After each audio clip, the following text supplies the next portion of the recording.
What's up? Welcome to From the Logo. Season is winding down. 8 games left, including tonight, and the Blazers currently sit at 19 and 55. They would have to win 2 more games out of these last 8 to match one of the worst seasons in Trailblazers history. As Colton said, the rehab Blazers, as they were coming out of their jail Blazers era, the 2005-2006 season, where they went 21 and 61. So that sparked a lively debate between us. Which season is worse, that season or this season? Is this the all-time worst Blazers season in like living memory? Obviously, the first couple of seasons were pretty bad, but we don't remember those, so we're not going to count them. That season's roster included Steve Blake, Juan Dixon, Jarrett Jack, Victor Crayappa. I forgot how to say his name. Sorry, guys. Vashawn Leonard, Darius Miles, Travis Outlaw, Joel Prisbilla, Zebo, Zach Randolph, Theo Ratliff, Ha Sung Jin, Brian Skinner, Sebastian Telfair, Martell Webster, Martell Webster. Oh, Martell Webster. And that also got me thinking, Martell, big bust. Is Scoot the next bust? Colton, what do you think? Scoot is not the next big bust. So Thank you. Thank you. I I don't think this is the worst season in modern Trailblazer history.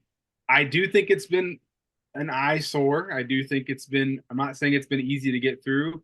There have been a couple massive losses. However, I think the whole mindset around the NBA is a little different in this day and age. I think that resting games is now a thing where guys are sitting out. There's been a lot of injuries, but all of it is in turn in on the like to put the Blazers on the right path. So there's a goal behind the whole process, and while it's not exactly how I wanted the season to go, they're still kind of on the right timeline as far as getting picks goes. Which I know that's not the whole name of the game. The whole name of the game is to win. But in that season where they did go 21 and 61, you know who they drafted with their number one overall pick? Or Number first seven. round pick? Yeah. Brandon Roy. If they Yeah. can do that this draft, if they can get anywhere close to that, Hindsight. So we know how that ended up. We don't know how this is going to end up yet. Season's not even over yet, but I do think that yes, there's promising young guys on this Blazers roster. There's been injuries, been in and out of the lineup. We haven't been able to really see a cohesive lineup. Martell Webster was actually traded. We traded spots with the team that drafted Chris Paul, the New Orleans. What team were they? Remind me. Hornets, right? Were they? New Orleans Hornets, weren't they? I just want to make sure. I Bro, want to that make shit's sure you all so remembered. confusing. I'm just gonna keep calling Charlotte the Bobcats forever. I don't care at this point. Anyways, I loved Martell Webster. Actually, I was a big Martell Webster fan, but that was unequivocally a tough move when you trade away a future Hall of Famer to draft Martell Webster. And then you look down the rest of the lineup. That brings me to the rest of my point. Those guys, there was not a lot of spark. There was not a lot of this is so exciting for the future type players. And while Scoot has had a disappointing season, I think that between Shaden and Scoot, and then you look at you could be adding 2 more potential lottery picks, which hey, Roy Aldridge type situation, like what you already brought up, right? I don't know. I think I'm trying to be optimistic, and I don't think this is the worst season. Injuries have really hampered everything. This is the worst season in Trailblazers history. Oh, oh, I really have no qualms with stating it outright. It has been brutal to watch, disappointing to say the least. Everybody who we expected to see something from either didn't show up or has been out with serious injuries, some of which give us real cause for concern for the future. I mean, these might be guys who aren't as built for the NBA as we hoped they would be. And another concern that I have is that, sure, like, this next pick, Brandon Roy, that whole thing, but we didn't have our supposed Brandon Roy in that post Jailblazers team. We are supposed to already have him in Scoot Henderson, and we clearly do not, because he has had not a rookie of the year level year like B-Roy did. He's had the opposite of that. In fact, he set the worst ever plus minus game record in NBA history the other night with a negative 58, breaking his own record from earlier this year when he was negative 57 against OKC. It's a bad team. He doesn't have help. We got killed in these games, and it wasn't all his fault that we got killed. But that's just not how a star player starts his NBA career. Show me a star player in the NBA who's in that top 10 worst ever individual performances list. It just hasn't happened. This has been a terrible rookie year for Scoot. Even when he didn't play a lot, but when he did play, it didn't look good. Even in like relatively few minutes in that OKC game, he played 10 less minutes and still set a record for the worst plus minus in history. He's able to go out there and do a lot of damage to our team in a little bit of time, and that's pretty concerning to me.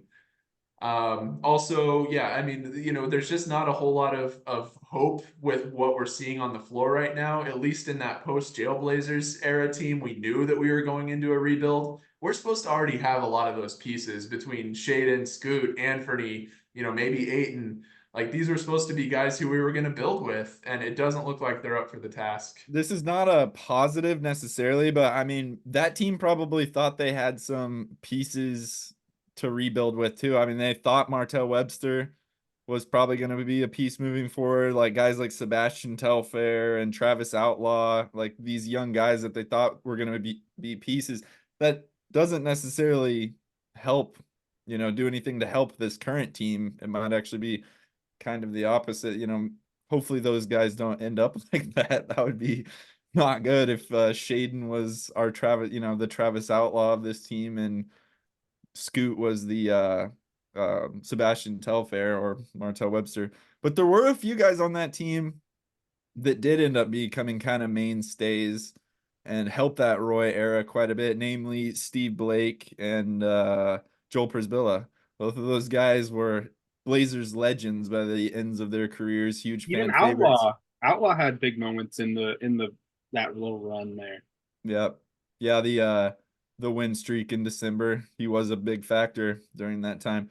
So maybe even if some of these guys that are supposed to be the stars of the future end up busts, maybe there will be a few gems in there that will help the next generation along if they do hit on somebody in this draft. A guy like Toumani Camara definitely kind of rings that bell. Few others here or there, but maybe Duop Reith is going to end up becoming the center of the future rather than DeAndre Ayton, or at least a piece. Duop.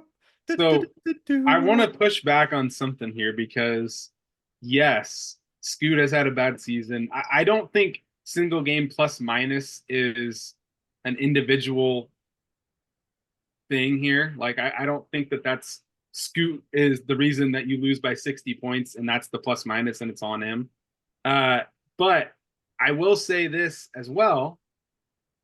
You're looking at a guy in Brandon Roy who was a finished product going to college for 4 years. Same thing with Damian Lillard. Both those guys were rookie of the year, great players. These guys are young. This is a more like Aldridge, who was more like Aldridge. He took a while around the edges. Trust the process, to coin a phrase. Oh, no, don't say that. Trust it. Give it time to blossom. Oh, awesome. How long did that take him? Has it still ever worked? Still hasn't worked. They haven't got out of the second round, have they? You get an MVP caliber player. I'm just saying. And a second round exit forever. Would you take that at this point? We had it like 3 years ago. We had a first round exit, actually. I mean, not even an 8th seed or a 7th seed every season. Yeah, we had that.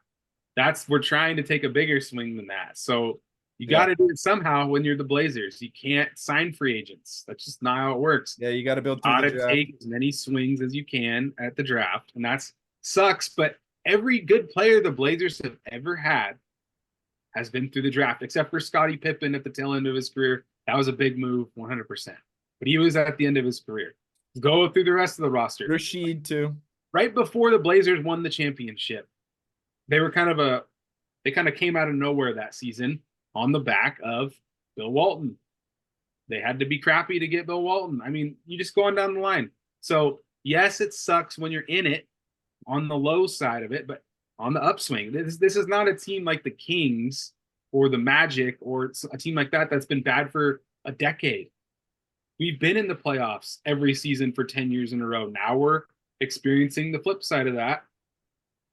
If it takes 10 years to rebuild, you bet my pitchfork's going to be out. It better not take even 6 years to rebuild. It better not take 5. Like, I'm ready to start seeing some improvement. But at this point, they're on track with where they need to be, setting expectations. I'm just seeing if they follow through with the follow through. 2 of the worst losses in Trailblazer history within a span of a few months. It's not a good team. It's been a really, really bad season. I'm not saying I have no hope for the future. We've got should have 2 good picks coming up. That's awesome. We do have, I hope, some young talent that's just really, really rough and in need of some polishing.